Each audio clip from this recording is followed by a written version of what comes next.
সারিয়াকান্দির সততা দই ঘরে কারখানায় আগুন। রাশেদ মণ্ডল, সারিয়াকান্দি, বগুড়া থেকে পাঠানো তথ্য ও ভিডিও চিত্র দেখুন বিস্তারিত। বগুড়া সারিয়াকান্দিতে সততা দই ঘরে কারখানায় শেষ রাতে আগুন লাগার ঘটনা ঘটেছে। আগুনে কারখানার একটি ঘরে আসবাবপত্র, মালামাল সহ সবকিছু পুড়ে গেছে। স্থানীয় ফায়ার সার্ভিসের তত্ত্বাবধানে আগুন নিয়ন্ত্রণ করা হয়েছে। সততা দই ঘরের স্বত্বাধিকারী ও ফায়ার সার্ভিসের তথ্য অনুযায়ী শুক্রবার ভোর 4টার দিকে উপজেলার ফুলবাড়ী ইউনিয়নের ছাগলধরা গ্রামে অবস্থিত সততা দই ঘরের কারখানার একটি ঘরে আগুন লাগার ঘটনা ঘটেছে। আগুনে ঘরে রক্ষিত কয়েক মণ চিনি, ঘরের চালা, বেড়াসহ বেশ কিছু আসবাবপত্র ক্ষতিগ্রস্ত হয়েছে। এই ঘটনায় 500টিরও বেশি দই এবং 110 কেজির বেশি মিষ্টি নষ্ট হয়েছে। এ বিষয়ে সারিয়াকান্দি থানায় একটি সাধারণ ডায়েরি করা হয়েছে। কাজ শেষ করে আমরা ঘুমায় পড়ি। ঘুমায় পড়ার পরে রাত 4:15 পাশের কেউ একজন এসে আমাকে ডাকাডাকি করে যে কারখানায় আগুন লাগছে। আমরা তাৎক্ষণিক ঘুম থেকে উঠি।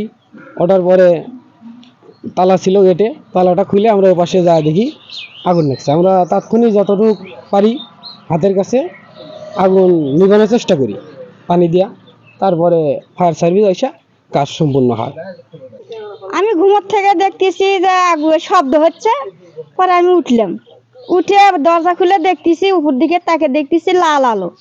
পরে দেখি যে আগুন লাগছে। পরে বাড়িওয়ালাকে সবাই ডাকলাম যে তোমরা সবাই উঠো, কারেন্টের হাতা নামাই দাও, মজনু ভাইয়ের কারখানাতে আগুন লাগছে মিষ্টি সাইটে। সবাই উঠে পরে পানি নিয়ে আসে, পানি মেরে মেরে দেওয়া হলো। দেওয়ার পরে আগুন ছেয়া হলো। পরে ফায়ার সার্ভিসের ওটি মোবাইল করলে তারা আসলো, আসে কিছুটা আসলো, তারা নিবে এলো। ওই তার মুখে না আগুন ধরছে, ধরে আমরা তো সবাই ঘুমাছে, আমরা একটু ডাক ফেলাচ্ছি একমাত্র, তোরা বাড়াও, বাঁচাও, উদ্ধার করো। পরে মধ্যে ফোন দিল, কর্মচারী ফোন দেয়, নিয়ে আসা ডেকে সব পানি টাইন মারা হলো, ফায়ার সার্ভিস এলো, আসে মনে করেন। আমরা দৌড় করে আসে দেখে আগুন লাগছে। আমরা সবাই মিলে সেই আগুন সবাই নিবেন হচ্ছে, চিল্লি পারা হলো, লোকজন জড়ো হলো। এই পর্যন্ত আমরা আসছিলাম। পরে স্যার চাইলো, আসলে আমরা সে ভিতরে আসে দেখে আগুন নিবেতে তারা চলে গেল। কিন্তু সমস্যা আছে, আমাকে যদি এই পাড়াটা পুড়ে গেলাম তখন আমাকে কি পরিস্থিতি হলেনি? কারেন্টের আগুন তো কেউ তো নিবে পারলাম না আমরা। এটাই আমাকে বেশি সবাই লাইন অফ করে দেওয়া হয়েছিল কারেন্টের। ফ্যাক্টরিতে আগুন লাগানোর সময় আমরা তো ঘুমানো ছিলাম।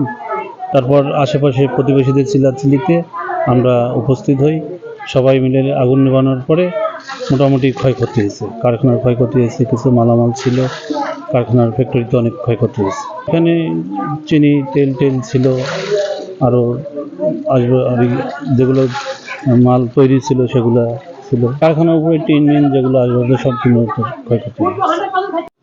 আমাকে এই কারখানার মালিক শহীদুল ইসলাম মজনু মামা 4:30টার দিকে আমাকে ফোন দিয়েছে যে মামা আমার কারখানাত আগুন লাগছে, আপনি তাড়াতাড়ি আসেন। আমি সিএনজি নিয়ে আসে দেখি যে এখানে ফায়ার সার্ভিস আসে আগুন নিভাচ্ছে এবং তার অনেক ক্ষতি হয়েছে। চিনি পুড়ে গেছে, আপনার ওখানে ময়দা ছিল, ময়দা পুড়ে গেছে, টিন পুড়ে গেছে এবং আরও মিষ্টি অনেক বানানো ছিল, দই বানানো ছিল, সেগুলো নষ্ট হয়ে গেছে। এতে অনেক তার ক্ষতি হয়েছে এবং ফায়ার সার্ভিস আসে এই আগুনটা নিবে, তারপর নিয়ন্ত্রণ করে। আমার কাছে ফোন আসলো কারখানা থেকে, হেড কারিগর ফোন দিল 4:21, 20 মিনিটে। আর আমি ফায়ার সার্ভিসের ওখানে ফোন দিলাম 4:21। ফায়ার সার্ভিস আসার আগে আমি তার আগেই কারখানায় আসলাম। এসে দেখলাম আমার কারখানার আগুন, প্রচণ্ড আগুনের দিকে।